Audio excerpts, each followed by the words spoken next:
What is going on, guys? As from the screenshot here, you can see what we're going to be doing today. We're going to be unboxing the Hodinkee John Mayer Casio Gshock collaboration. When this thing came out, I knew I had to have one.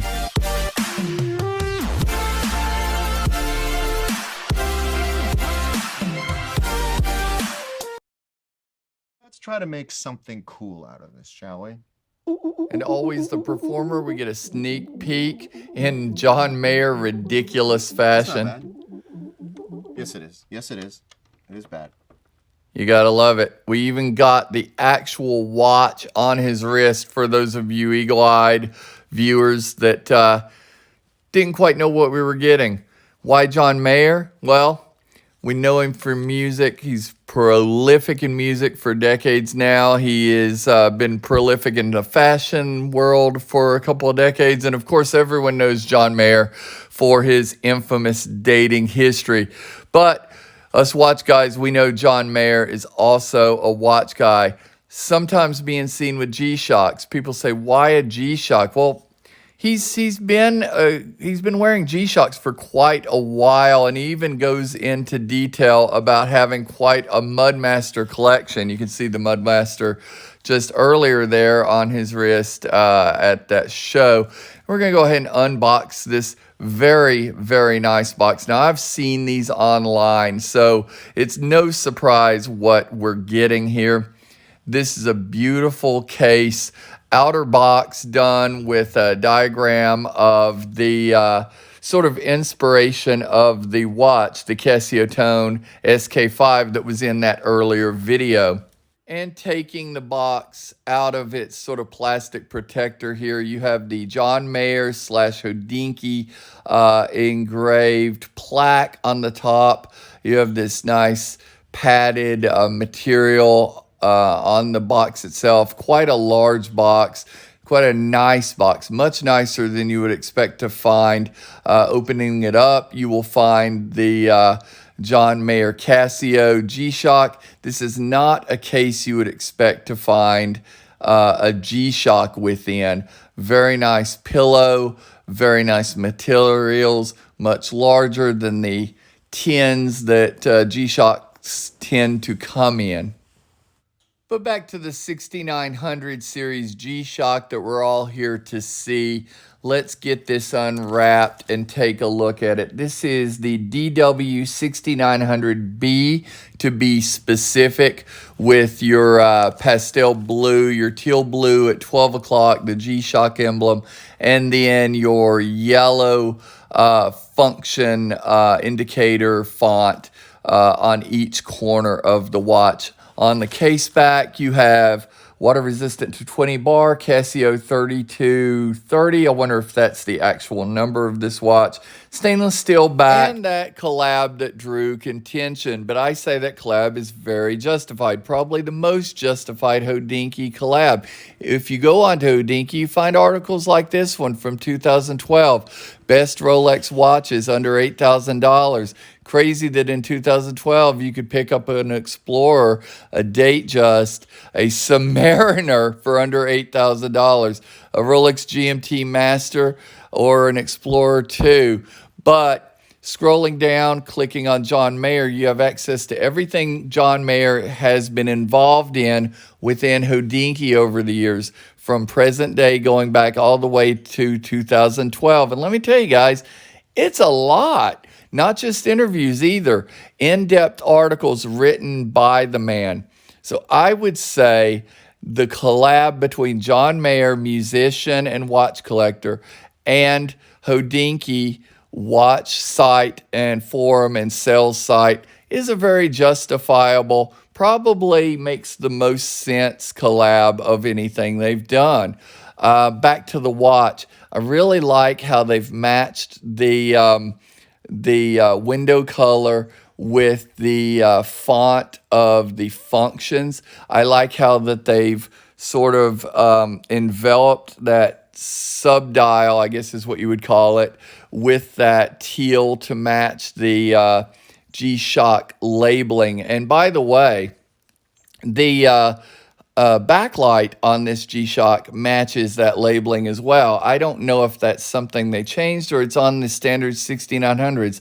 I feel like the standard 6900s have orange backlight, but I can't remember. So someone in the comments can let me know. I love the metal clasp. I love the comfort on this on my 6 3/4 wrist. Going back to the box, a lot of people, one other reason it's contentious is the amount of money, $180 for the watch in this case. I would say you're getting close to an accurate price here when you consider this is a much, much nicer case, one that would be a presentation box for a higher end watch, not a Gshock like we're looking at now. This is what most Gshocks come in. This actually is what my Gshock Full Metal Square came in, a $550 watch. This little metal tin with this super shitty little pillow inside. If you compare that to this pillow, very nice stitching, very nice padding, a deep recess to contain the pillow and hold the watch accurately. The box itself, very high end. Taking this piece outside, you can see how light sort of changes the look of this slate gray. I've seen it look almost sort of white gray. I've seen it look almost black.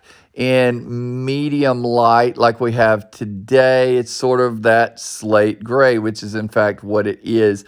Slate gray, yellow, teal. And the yellow is almost a sort of an orangish yellow as well. So very much the 80s to 90s colors that they were going for. You know, the 6900 was first introduced back in 1995.